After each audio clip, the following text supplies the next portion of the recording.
नमस्कार दोस्तों, एक बार फिर हाजिर हैं एक नए टॉपिक के साथ। और इस वीडियो में उस टॉपिक पर डिटेल से बात करेंगे, तो वीडियो को स्टार्ट से लेकर एंड तक ज़रूर देखें। अगर आपको इस टॉपिक की पीडीएफ चाहिए तो आप हमारे टेलीग्राम चैनल या व्हाट्सएप ग्रुप ज्वाइन कर लीजिए, वहां पर आपको पीडीएफ उपलब्ध करवा दी जाएगी। दोनों की जो लिंक है वो आपको वीडियो के डिस्क्रिप्शन में मिल जाएगी। आगे बात करें, ये जो टॉपिक है पाचन तंत्र या डाइजेस्टिव सिस्टम, ये जो आगामी भर्ती परीक्षाएं हैं जैसे रीट होने वाली है, रीट L1 L2 हो या पटवार हो या राजस्थान पुलिस हो, सभी की दृष्टि से महत्वपूर्ण होने वाला है।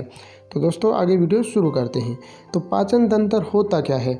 तो शरीर का वह तंत्र जिसमें जटिल भोज्य पदार्थों को उनकी एंजाइमेटिक मतलब एंजाइमों की सहायता से एंजाइमेटिक जल अपघटन द्वारा सरल व अवशोषण योग्य पदार्थ में बदल दिया जाता है, पाचन तंत्र कहलाता है। यानी जो हम बाहर से खाना खा रहे हैं, रोटी खा रहे हैं, सब्जी खा रहे हैं, उनके अंदर जो कार्बोहाइड्रेट है, प्रोटीन है, वसा है, उनको सरल व अवशोषण योग्य पदार्थों में जिस तंत्र के द्वारा बदला जाता है उसको अपने पाचन तंत्र कहते हैं। आगे बात करें, पाचन तंत्र का निर्माण किससे होता है? तो पाचन तंत्र के अपने मुख्य रूप से दो भाग मानते हैं, या ऐसे मानते हैं कि दो भागों से मिलकर बना होता है, जिसमें एक भाग होता है आहार नाल और दूसरा होता है सहायक पाचक ग्रंथियाँ। यानी मुख्य रूप से आहार नाल और सहायक पाचक ग्रंथियाँ पाचन तंत्र के भाग होते हैं। बात करें इसके पहले पार्ट की, आहार नाल क्या है, एलिमेंट्री कैनाल जिसको इंग्लिश में बोलते हैं, वो क्या है? तो आहार नाल अपने मुख से लेकर गुदा तक फैली एक लंबी व कुंडलित नलिकाकार संरचना होती है, और जिसकी अगर हम लंबाई की बात की जाए तो इसकी लंबाई लगभग 8 से लेकर 10 मीटर तक होती है। यानी 8 मीटर हो सकती है, या 8-9 हो सकती है, 9.5 हो सकती है, 10 हो सकती है, लेकिन 8 से 10 के बीच में अप्रोक्सीमेट इसकी जो लेंथ है वो रहती है। और आगे बात करें तो आहार नाल के निम्न भाग होते हैं, यानी आहार नाल के अपने अलग अलग भाग में इसको विभाजित करते हैं। तो सबसे पहले वाला जो भाग होता है वो मुख व मुख गुहा माना जाता है, यानी जिसको माउथ एंड बक्कल कैविटी अपने कहते हैं। दूसरा भाग होता है इसका ग्रसन या फेरिक्स। तीसरा भाग होता है इसका ग्रासनाल, या जिसको ग्रसिका भी कहते हैं और इंग्लिश में एसोफेगस कहते हैं। चौथा भाग है आमाशय स्टोमक, और उसके बाद होता है पांचवां भाग छोटी आंत स्मॉल इंटेस्टाइन, उसके बाद बड़ी आंत लार्ज इंटेस्टाइन, और लास्ट में होता है गुदा या एनस वाला भाग। यानी आहार नाल के मुख्य रूप से इतने भाग होते हैं। मुख से स्टार्ट होकर अपने गुदा क्षेत्र तक फैली हुई लंबी नलिकाकार संरचना होती है, और कुछ नहीं है। तो इसकी जो प्रथम भाग की बात की जाए तो मुख व मुख गुहा क्या होती है? तो प्राणी की अग्र सतह पर ऊपरी व निचली ओष्ठों से घिरी हुई अनुप्रस्थ दरारनुमा संरचना मुख कहलाती है। यानी अपना एक ऊपर वाला होठ हो गया इस प्रकार, एक नीचे वाला होठ हो गया इस प्रकार, और इन दोनों होठों से घिरी हुई इस प्रकार की जो अनुप्रस्थ रूपी संरचना है वो अपना क्या कहलाती है? मुख कहलाती है। और मुख पीछे की ओर मुख गुहा में खुलता है, यानी अपने होठों के बीच में जो छिद्र है वो मुख है, और पीछे की ओर जो खुलता है अंदर वो क्या है? मुख गुहा कहलाती है, जिसका ऊपरी भाग कठोर होता है और तथा कोमल तालु से बना होता है। यानी जो उसका ऊपर वाला भाग है किसका? मुख गुहा का, कठोर व कोमल तालु से बना होता है। जब अपने मुंह के अंदर देखते हैं मुख गुहा में ऊपर की ओर तो कठोर तालु मिलता है, और पीछे की ओर जब जीभ लगाकर देखते हैं तो वहाँ पर जो कोमल भाग मिलता है उसको अपने कोमल तालु कहते हैं। मुख गुहा के अधर तल पर पेश या जीवा होती है, जिस पर स्वाद कलिकाएँ पाई जाती हैं, जो हमें स्वाद का ज्ञान करवाती हैं। यानी अपने मुख के नीचे वाली अधर मतलब नीचे वाली सतह पे देखते हैं तो यहाँ पर इस प्रकार से जीभ लगी हुई मिलती है, और ये जीभ का मुख्य कार्य क्या होता है? अपने इस पर छोटी छोटी इस प्रकार के आप देखना छोटी छोटी इस प्रकार की स्वाद कलिकाएँ पाई जाती हैं, जो हमें स्वाद का ज्ञान करवाती हैं। उसके बाद करें तो मुख गुहा में आधार भाग में डेंट्री नामक अस्थि पाई जाती है, जो निचले जबड़े का निर्माण करती है, तथा ऊपर की ओर मैग्जिला नामक अस्थि पाई जाती है, जो ऊपरी जबड़े का निर्माण करती है। यानी अपनी जो मुख गुहा का निर्माण है वो दो जबड़ों से होता है। एक जबड़ा ऊपर की ओर इस प्रकार हो गया, और एक जबड़ा नीचे की ओर इस प्रकार हो गया, ये दो जबड़े हो गए। तो इसमें जो ऊपरी जबड़ा है इसमें भी दांत होते हैं, और जो नीचे वाला जबड़ा है इसमें भी दांत होते हैं। जो ऊपरी जबड़ा है, ऊपरी जबड़ा अपने मैग्जिला नामक अस्थि से मिलकर बनता है, और नीचे वाला जबड़ा डेंट्री नामक अस्थि से मिलकर बना होता है। अस्थि मतलब हड्डियाँ। अपने शरीर में टोटल 206 हड्डियाँ हैं, उन 206 हड्डियों में से ये भी हड्डियाँ हैं। उसके बाद बात करें तो दोनों जबड़ों में गर्तदंती, द्विबार दंती एवं विषम दंती प्रकार के दांत होते हैं। यानी अपने दांतों के 3 प्रकार हो गए, एक तो गर्त दंती हो गया, एक द्विबार दंती हो गया, और एक विषम दंती हो गया। ये 3 प्रकार के दांत होते हैं। और गृह्यदंती, द्विबारदंती और विषमदंती दांत होते क्या हैं आगे हम चर्चा करने वाले हैं। और जो दांत अपना इस प्रकार अपनी इस प्रकार की जो संरचना होती है, इसका जो शिखर है वो इनेमल से ढका रहता है, यानी दांत का जो शिखर वाला भाग है इस प्रकार वो एक संरचना से ढका रहता है जिसको अपने इनेमल कहते हैं, जो अपने शरीर का सबसे कठोर पदार्थ होता है। इनेमल अपने शरीर का कठोर पदार्थ है जो दांत के ऊपर एक परत के रूप में इस प्रकार पाया जाता है।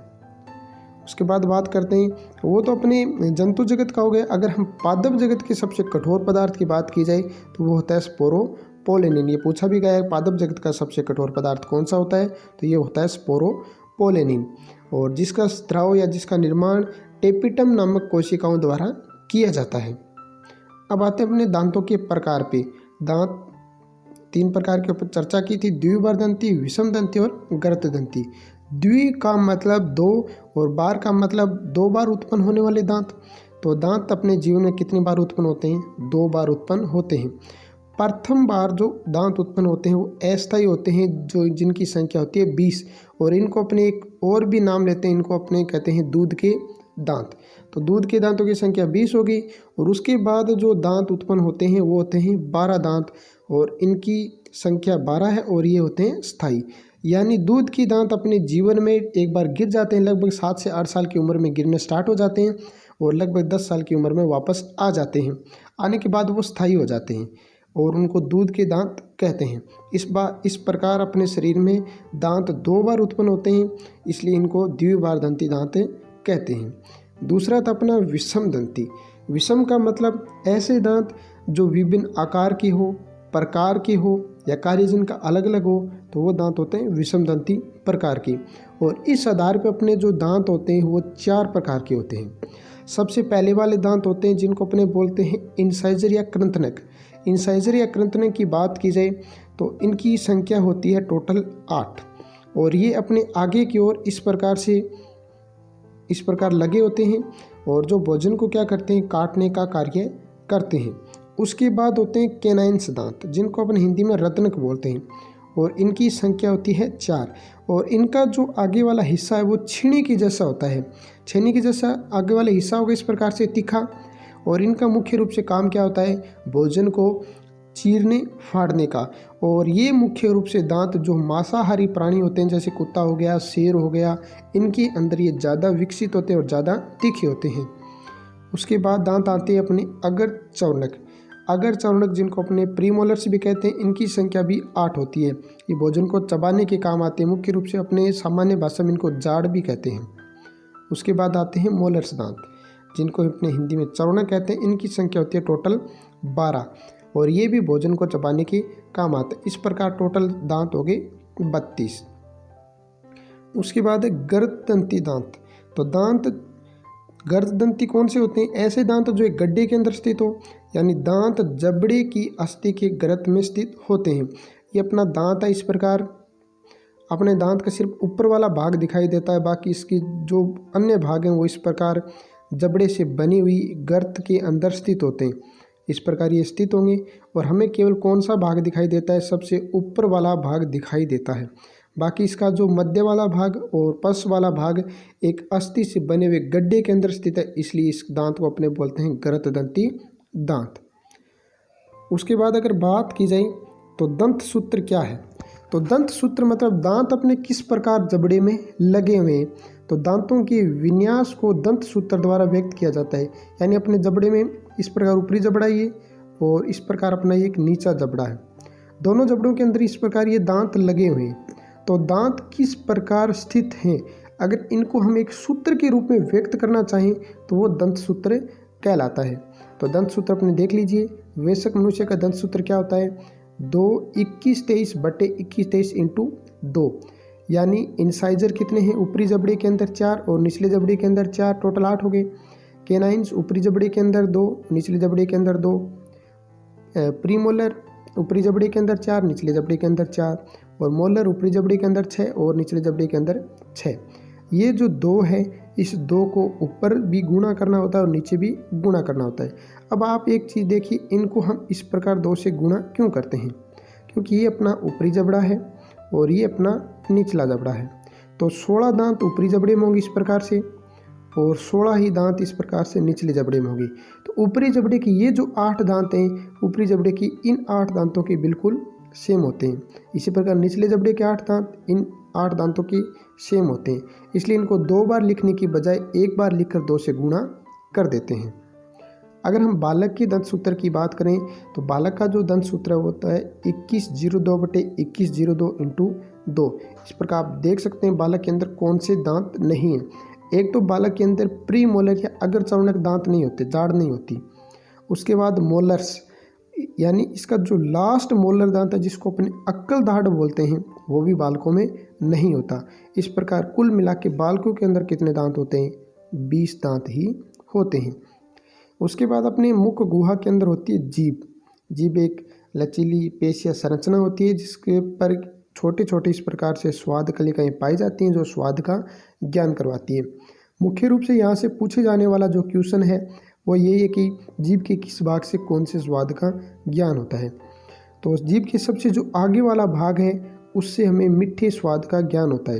यानी अगर हम चीनी खाएंगे तो सबसे आगे वाले भाग से हमें स्वाद का ज्ञान होगा। उसके बाद मीठे के पीछे की थोड़ी साइड जिसको अपने अग्र पार्श्व साइड कहते हैं, इससे खट्टे स्वाद का ज्ञान होता है। उसके बाद इसके पीछे की ओर जिसको अपने पश पार्श्व साइड भी कहते हैं, इससे नमकीन का ज्ञान होता है।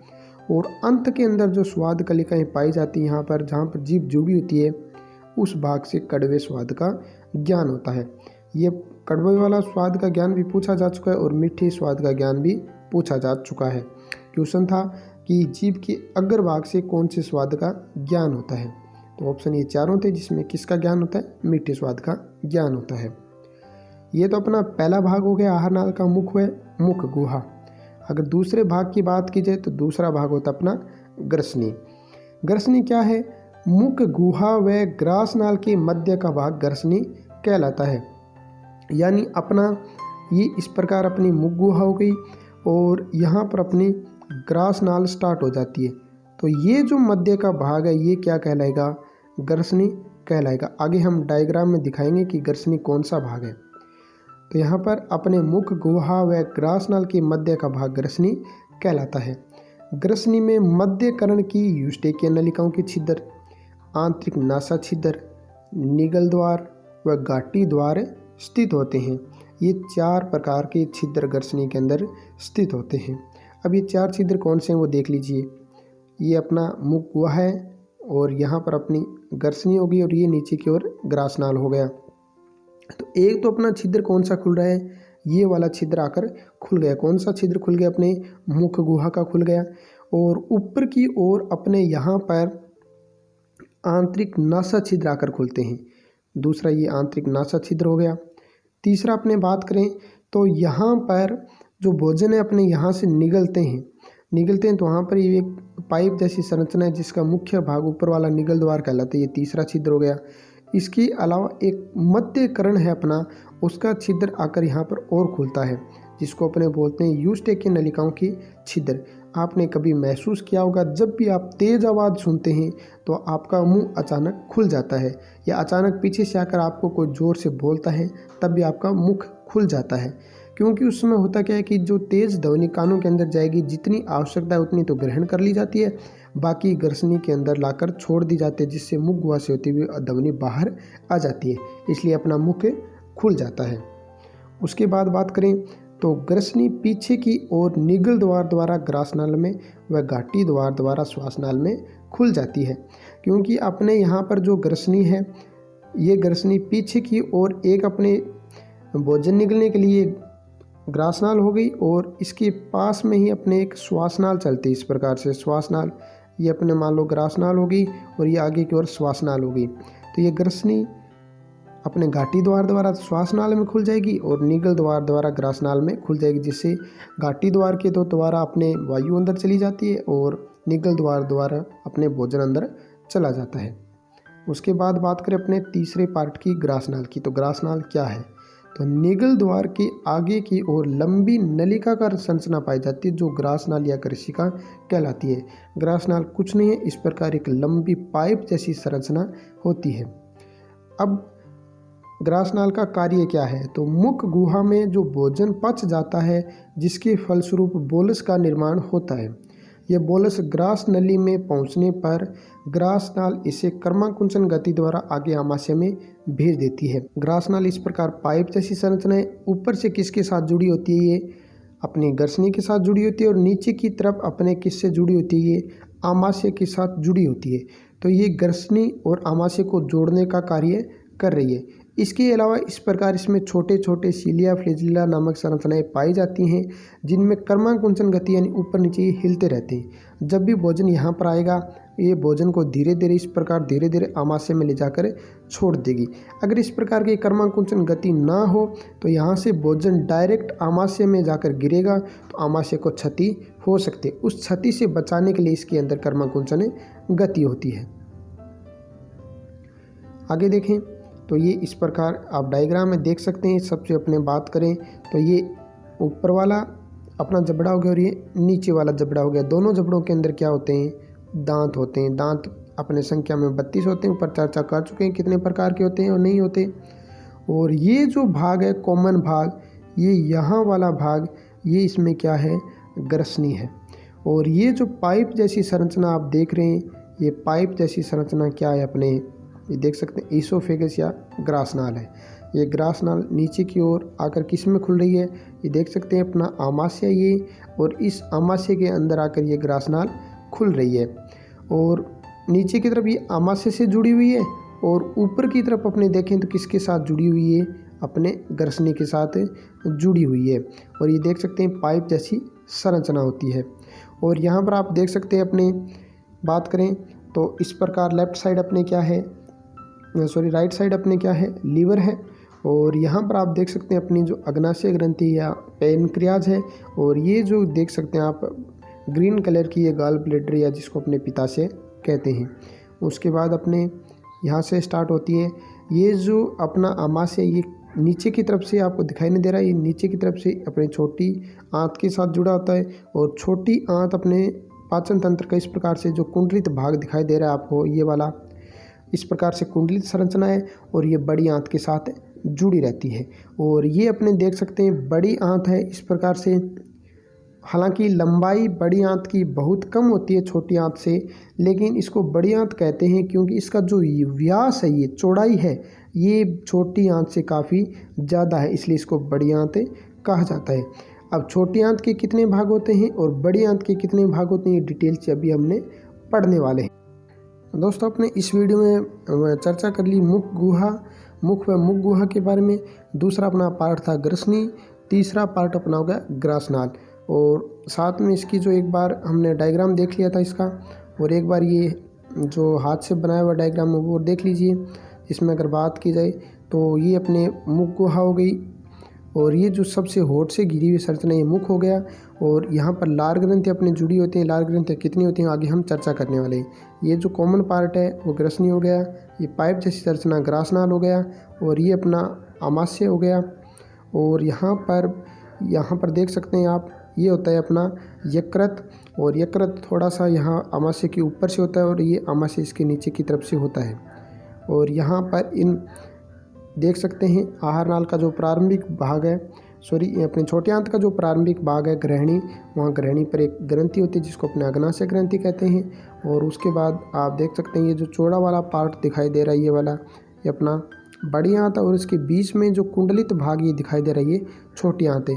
अब प्रत्येक के कितने भाग होते हैं और ये किस प्रकार है, ये आगे वाले वीडियो में हम चर्चा करने वाले हैं। एक बार फिर से रिपीट कर रहा हूँ, अगर आपको इसकी PDF चाहिए तो आप हमारे टेलीग्राम चैनल या व्हाट्सएप ग्रुप से प्राप्त कर सकते हैं। तो दोस्तों इस वीडियो में केवल इतनी ही बात करेंगे। नेक्स्ट वीडियो में इसके नेक्स्ट पार्ट की बात करने वाले हैं। तब तक के लिए जय हिंद, जय भारत।